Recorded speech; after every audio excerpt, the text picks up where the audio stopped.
getting ready for my day today. But anyway, to answer the first question, what is the disposition that I believe made me successful as an educator or a early childhood educator? When I first came here in America 15 years ago, I was already in my 20s, but I had to start from scratch. I found myself in a different culture. I found myself in a different climate. I found myself in a different language. Even though English is the second language in the Philippines, I still found myself in a different language. Everything's completely different for me. I was different. So when I entered the workforce, I had to adapt, and that wasn't easy as well. I didn't have any, let's just say, U.S. diploma to show, or U.S. education to show my employer. I didn't have any extensive list of experience working here in America, and so I had to make sure that I can show to them that I can be just as good as everyone else, and that's through hard work and my commitment to work, how I value my work. And I have met people, and they helped me, they supported me, they really encouraged me, and I think it's the same thing that I also want to show to people. You know, I want to show them that I value their uniqueness, and whatever they can show to help the workplace, the people that we serve, whatever that they can show that will give light, kindness, and add value to what we do. That's something that I embrace. That's something that I really appreciate, because what you have to earn it. So it's something that I really value. Especially when I first came here, I was different. I was struggling. But you know what? I can show you that I can be just as good as everyone else, and I have to earn that respect. And that's something that I want to give back to people as well, and especially being an early childhood educator. So I hope everyone will also see respect as at top of their list. You know, especially when you deal with children, when you deal with parents, when you deal with different co-workers, when you deal with your community as well. Having my faith, it's a big deal for me. It helps me keep grounded. And it's not to say that I'm better than anyone else. No, that's why I need my faith, because I fall short. And there's so many things that I need to improve on myself every day. I have to do self-check every day. I try every day. Let me correct myself. I try to do it every day. It doesn't work that way as I want to, but I do need improvement. And if there's anything that I'm thinking that probably the one that I need the most improvement is high expectations. It doesn't mean to say that I don't have high expectations. I'm actually a go-getter. My parents, growing up in the Philippines, we didn't have a lot. So my parents they're my best role model. I am glad to have grown in that kind of home, you know, where my parents were they're really kind and hardworking, and they always tell us that we don't have anything to give you. We don't have any accounts, properties, or assets that you will be able to inherit from us. But what we can give you is education.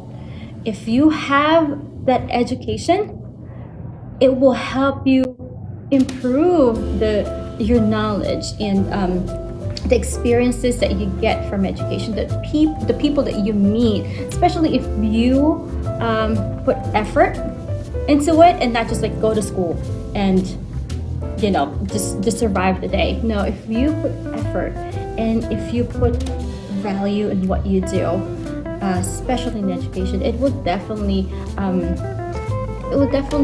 help to make your life better. So but anyway, so having high expectations is something that I grew up with, I guess. But what is it with high expectations that I need improvement on? And it's setting that realistic expectations. Why did I say that? Because have you been in a moment that you're like, you move like a robot.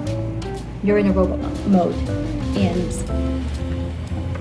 you're just going through the motions, and that there are times that you just forget to, have I communicated with them what my purpose is? Have I set this realistic expectations in my classroom, in my group of in my professional sphere?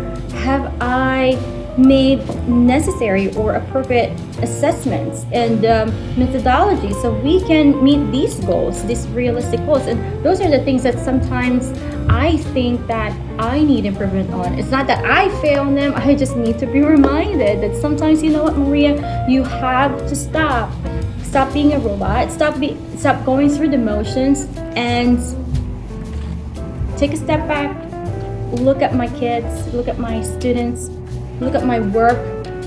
What is my purpose? Am I setting realistic expectations? So I know that's the one thing that I need to improve on.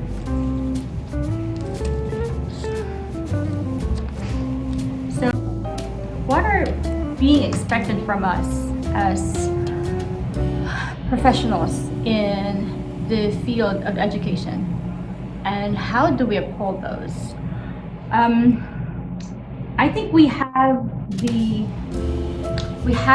duty to ourselves, to our students, and to our work. And when I say work, that includes the people that we work with, the school where we work at, or we work in. So those three areas right there, I think there are expectations for each of them.